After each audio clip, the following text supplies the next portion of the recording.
Over, the winner takes all, presented by Top Rank and Hall of Fame boxing promoter Mr. Bob Arum, and brought to you by Geico. Our judges at ringside, Tim Cheatham, Julie Letterman, and Steve Weisfeld. And the man in charge at the sound of the bell, Mr. Russell Mora. And now, to the millions watching around the world on ESPN and ESPN+. This is boxing. This is Top Rank, and this is the main event. Scheduled for 12 rounds, the one, the only, the undisputed lightweight championship of the world. Introducing first, out of the blue corner, with head trainer Teofimo Lopez Sr. He weighed in at 135 pounds. Wearing gray graphite and gold trunks. He brings a perfect record, 15 wins, no losses, 12 of those victories coming by way of knockout. He is a 2016 Olympian, making his first world title defense. He is the reigning IBF lightweight champion of the world from Brooklyn, New York, the Takeover, Teofimo Lopez.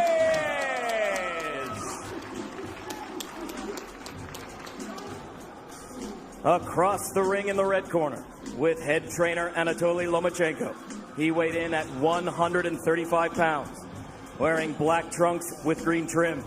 He brings a record of 14 wins with only one defeat, 10 victories coming by way of knockout.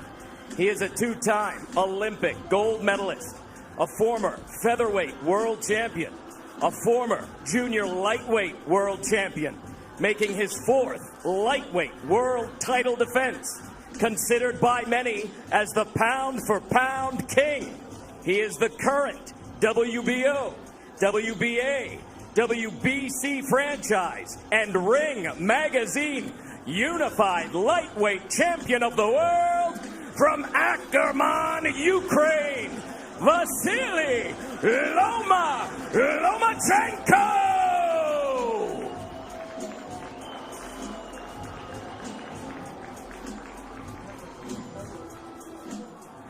A fanless atmosphere for titans like this. Centering, gentlemen. Mouthpiece. Mouthpiece. Okay, right. Trunks here are good. Look, anything below the navel is a foul. Trunks here are good. Anything below this point is a foul. Anything below the belly button. We went over the rules in the dressing room. I want to remind you, protect yourself at all times. Obey my commands. God bless you both. Touch up. Boxing history has taught us that there is nothing light about the lightweight division. These 135-pound titles, they're like stone slabs chiseled with legendary names. Roberto Duran, Julio Cesar Chavez, Pernell Whitaker. Now we go one step further. For the first time, it's four belts. It's undisputed lightweight supremacy. The vibrant, young, knockout puncher, the American, against the unequaled skill of the pound-for-pound king. It's Lopez, it's Loma, it's winner take all. Let's do this. Now, one thing to be noted in the opening round, as Lopez comes out with the right hand, is that Lomachenko has been a slow starter. He lands half of what he lands in rounds 2 through 12. He throws 20 fewer punches than the lightweight average in the first round. It's later that he typically picks up the pace. Yeah, it is later that he typically picks up pace, because what he does is he takes a read on his guy. You know, Loma's like, you know, Aaron Rodgers or Peyton Manning, you know, going up to the, you know, the line of scrimmage. That pre-snap read, that's what he's doing. Just want to get a look at his opponents before he executes. Like what Lopez is doing in this first round, he's getting that jab going. Oftentimes righties don't throw jabs against lefties, and that's a misnomer. The jab can land. Lopez hasn't really landed it, but he's getting himself in position to land other shots. Not only is it common to not see orthodox fighters do that against a southpaw, it's uncommon to have any productivity with the jab for Lopez. That's just not who he is. He looks for the right hand power punch. And remember, in the lead up to this fight, often he discussed the fact that he felt his skill set wasn't being represented or talked about enough. That's not why the world fell in love with Lopez. You know, he's shown more power than he has IQ and skill set. But he does have the skill and the ability to box with Loma, and we're seeing it right now. Halfway through round one, this is exactly what we told you about Loma, about being a slow starter, about downloading the information and not firing off the way we typically see. He finds range. He gets distance calculated. I'll tell you one area where Lopez should attack, and it's the body of Loma, to slow down those legs. 1, 2, he has a big frame. You know, for a small guy, he has a long torso. Go down to that body. You see how Loma keeps his hands up real high? Throw something up top and then drop something down to the body. There it is. And there is the right hand to the body from Teofimo Lopez. These are the rounds why Loma is downloading information Lopez can put in the bag right now. Keeping his hands working. You heard his father say after that right hand to the body, that's what I want. There's the jab again from Lopez. More jabs than we're used to seeing from him. Perfect round so far for Lopez. So you see all the hand gestures, but you see how Lopez, how calm he is, how relaxed he is. Tried to come across with that right hand to the body again. Remember, there were so many who thought that Teofimo would come out as the brash, young, bold fighter and jump on Loma. Instead, measured, calculated, utilizing the jab, and went to the body with the right hand. Well done by Teofimo Lopez.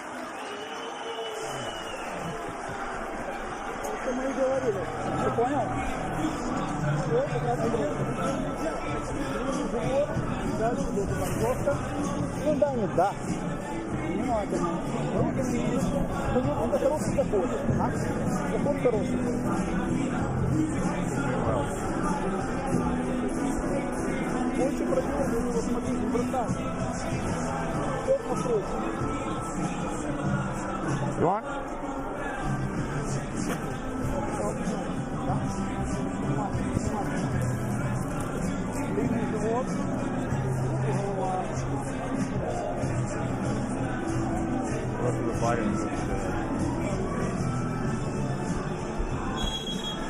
Go. Watch your feet. Watch your feet.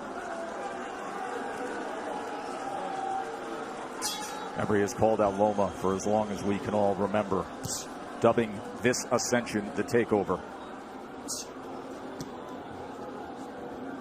That's the most essential thing that Lopez is doing right now, is just sticking the jab out. He's not landing it, but he's occupying Loma. He's not allowing Loma to get comfortable or to be able to gauge his range. And in the meantime, he's flicking jabs out, and he's landing that straight right to the body. That's a beautiful shot right there, and he got his foot outside the lead foot of Loma to land that right hand to the body.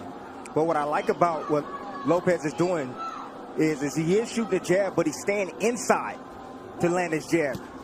We don't talk about this often, but if you move to your right, you're able to find the angle with your jab a lot easier than moving left. Goes to the body again, and then a right hand comes in from Teofimo Lopez. Yeah, you see that power, and you see Loma respecting that power. He felt it already.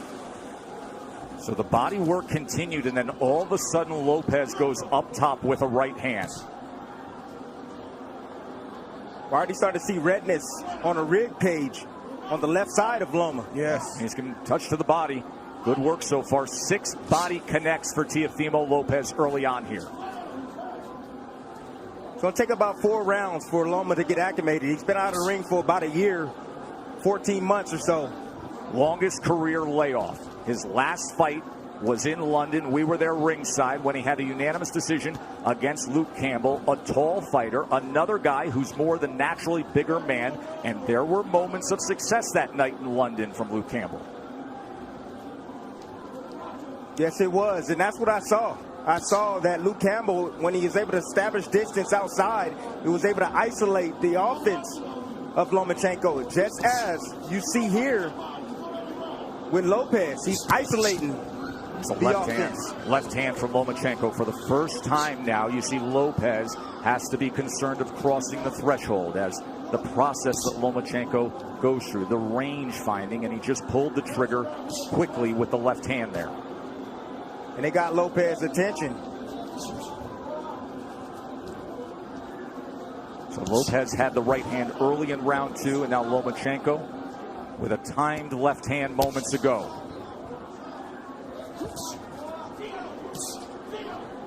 It's a high level of skill. Yes, it is. From both fighters on display right now. And you may say, well, how is that possible for Lomachenko? It's because you got to watch the indirect attacks, the feints of foot, the feints of hands, and all of the positioning that he's doing before he even lets a shot go. He makes you work even if he's not throwing punches. He's so angular, all the movement. Ooh. It can be exhausting. Good exchange, got to him.